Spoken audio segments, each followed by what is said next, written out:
Assalamualaikum teman-teman. Jadi, di video kali ini kita akan membahas mengenai kepribadian kerama bangsa.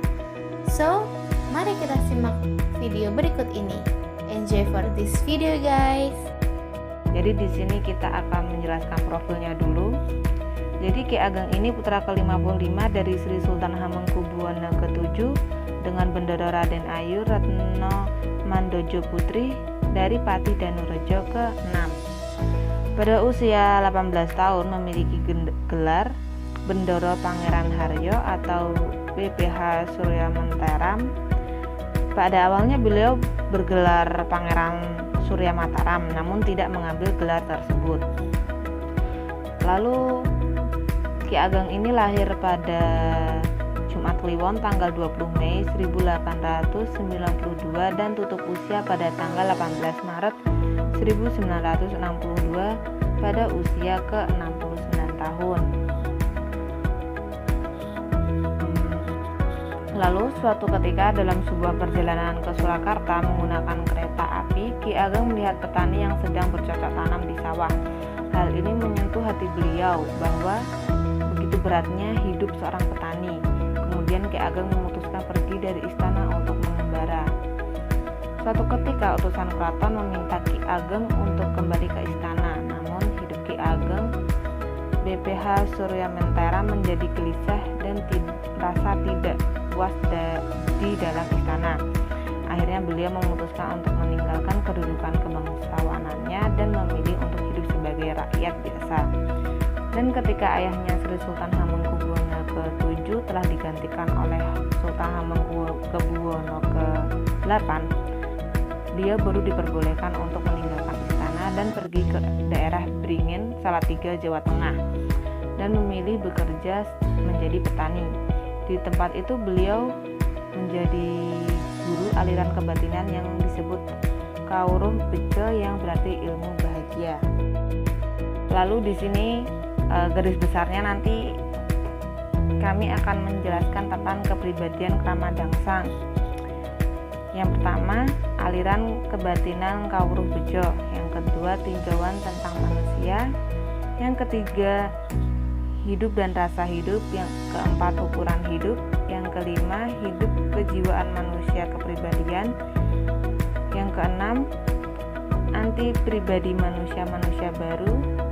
Inti pribadi manusia-manusia baru. Yang terakhir, menuju kesempurnaan hidup. Yang pertama yaitu ada aliran kebatinan Kawruh Bejo. Ki Ageng Surya Mentaram adalah seorang pemimpin atau guru dari kebatinan Kawruh Bejo yang berasal dan mempunyai padepokan di Salatiga, Jawa Tengah. Adapun 4 tingkatan anggota dari aliran kebatinan Sumarah sendiri yaitu yang pertama ada anggota muda, yang kedua ada anggota biasa, yang ketiga ada anggota yang lebih maju, dan yang keempat ada para guru aliran kebatinan Sumarah. Poin yang kedua yaitu tinjauan tentang manusia. Ki Ageng Surya Mentaram meninjau secara filsafat masalah manusia memakai tinjauan seperti ilmu alam atau fisika. Ki Ageng Surya Mentaram berpendapat bahwa filsafat memberi jawaban atas pertanyaan yaitu apakah hakikatnya segala apa yang ada di atas bumi dan di mikrolog langit. Singkatnya yaitu dikatakan bahwa filsafat adalah ilmu yang menyelidiki hakikat sesuatu, namun juga dikatakan sebagai ilmu yang radikal. Artinya yaitu ilmu yang menyelidiki suatu objek sampai pada radiksinya atau akar-akarnya. Poin yang ketiga yaitu ada hidup dan rasa hidup. Hidup itu adalah laku, maksudnya adalah keadaan yang bergerak yang disebabkan oleh rentetan kejadian yang saling kait-mengkaitkan dalam hubungan sebab akibat yang berlangsung dalam waktu dan ruang. Kesimpulan dari tinjauan manusia seperti terorai di atas bahwa manusia itu adalah benda hidup yang bergerak dalam ruang dan waktu. Manusia merasa hidup pada hewan dan tumbuhan tidak. Namun demikian, rasa hidup itu baik pada manusia, hewan maupun tumbuhan mempunyai tujuan yang sama, yaitu untuk melaksanakan hidup dan untuk meneruskan hidup jenisnya. Selanjutnya ukuran hidup. Ki Ageng Surya Mentaram berpendapat bahwa manusia itu hidup di dalam dunia mempunyai tingkatan-tingkatan hidup. Yang dimaksud oleh tingkatan-tingkatan hidup disebut ukuran hidup. Sedangkan yang dimaksud sebagai ukuran hidup adalah semaan harapan hidup atau tingkatan. Nah, macam-macam tingkatannya itu ada 4. Yang pertama, benda berdimensi 1 yaitu garis, benda yang berdimensi 2 yaitu bidang, dan yang ketiga benda yang berdimensi 3 yaitu benda yang mempunyai volume. Dan Ki Ageng Surya Mentaram menambahkan satu dimensi lagi yaitu dimensi keempat. Yang mempunyai dimensi keempat ini adalah benda hidup yaitu dimensi perasaan. Nah, selanjutnya itu ada hidup kejiwaan manusia atau kepribadian. Ada orang mengusahakan pengetahuan tentang diri manusia atau pengetahuan tentang kepribadian manusia, yang biasanya itu disebut sebagai psikologi kepribadian. Istilah dalam bahasa Jawa yang dipakai oleh Ki Ageng Surya Mentaram yaitu pengawikan atau pengetahuan diri sendiri. Masalah yang akan mengenai pengawikan manusia di sini ada 2, yaitu pengawikan pribadi dan struktur kejiwaan manusia. Yang pertama, pengawikan pribadi. Mulai zaman kuno, orang telah mengetahui bahwa manusia itu terdiri dari raga dan jiwa. Pembagian ini disebut dikotomi manusia. Dalam ajaran Pancasila disebut Dwi Tunggal Jiwa dan Raga Manusia. Raga adalah bagian manusia yang tampak berwujud kebendaan, bervolume, dan memakan tempat. Sedangkan jiwa adalah bagian manusia yang tidak kelihatan, jadi abstrak. Walaupun jiwa tidak kelihatan, tapi adanya jiwa itu ditunjukkan oleh rasa. Rasa adalah segala gerakan dalam batin yang meliputi perasaan-perasaan, gagasan atau pikiran dan keinginan. Yang kedua, struktur kejiwaan manusia. Dengan menelusuri uraian-uraian Ki Ageng Surya Mentaram, maka secara garis besar mengenai struktur kejiwaan manusia antara lain sebagai berikut. Keinginan sebagai asal-usul yang bersifat abadi.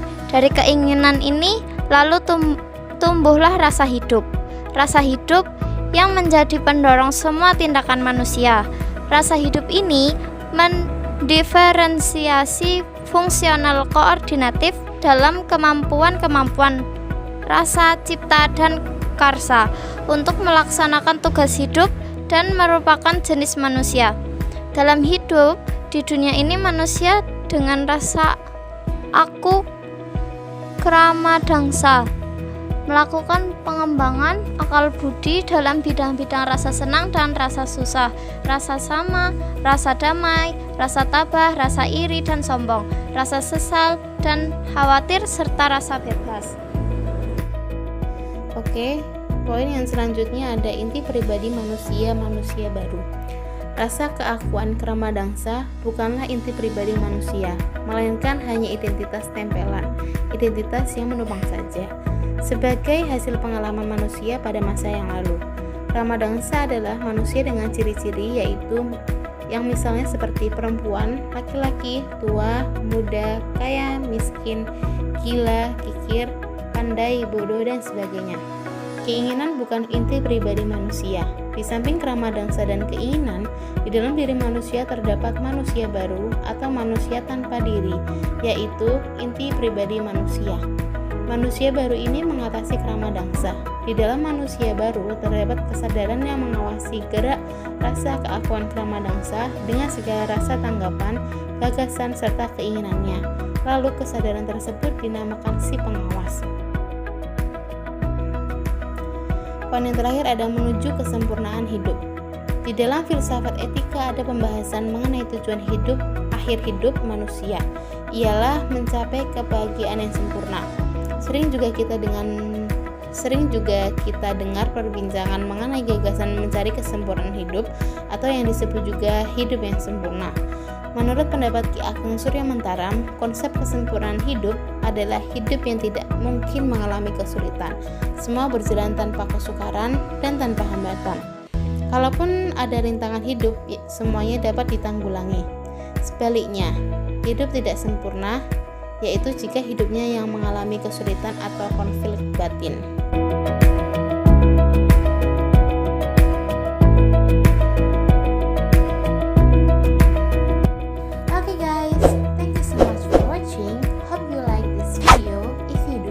Please give this video a thumbs up and don't forget to subscribe. I'll see you guys on the next video. Wassalamualaikum warahmatullahi wabarakatuh. Bye bye.